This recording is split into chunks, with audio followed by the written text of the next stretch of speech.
Жила-была библиотека. Красивая, вместительная, вся в наградах. Но настали тяжелые времена. В городе Трой, штат Мичиган, не хватало средств на ее содержание. Назначили голосование. Повестка — повышение налога на 0,7%. Озлобленная группа против повышения налогов, известная как движение чаепития, хорошо организованная и хорошо обеспеченная, она начала размещать таблички «Голосуй против», раздавать листовки и шуметь на эту тему. Они ушли от темы с библиотеки, книг и чтения к налогам, налогам, налогам. Не имея денег и со сроком меньше месяца, библиотека нуждалась в помощи. Ей нужно было что-то привлекающее внимание, дерзкое, возможно, даже гнусное. Поэтому мы решили организовать свою собственную группу. И начали размещать везде таблички. «Голосуй за закрытие библиотеки 2 августа». «Сжигаем книги 5 августа». Идея сжечь книги ужасна. Но, к счастью, нам удалось разозлить людей достаточно, чтобы они зашли к нам на страницу в Фейсбуке. Народ, вы больные! Отвратительно.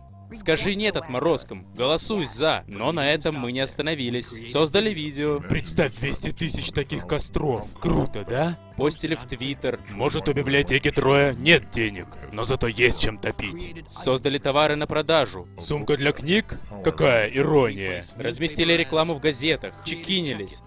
Развешивали объявления. И анонсировали угар. Группу собираете?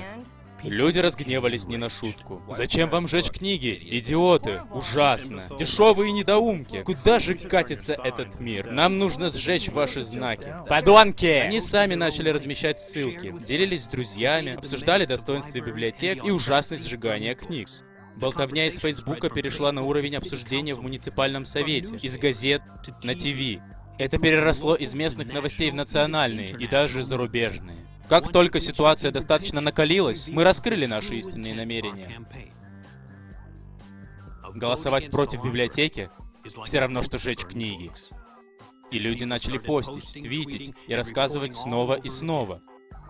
В итоге мы добились коренного изменения диалога с налоги, налоги, налоги к библиотека, библиотека, библиотека. И 2 августа голосующих за тех, кто обычно не использует право голоса, стало в 3,5 раза больше, чем прогнозировалось. И драгоценная городская библиотека была спасена. Красивая, вся в наградах. Не у каждой библиотеки история имела счастливый конец. К счастью, этой повезло.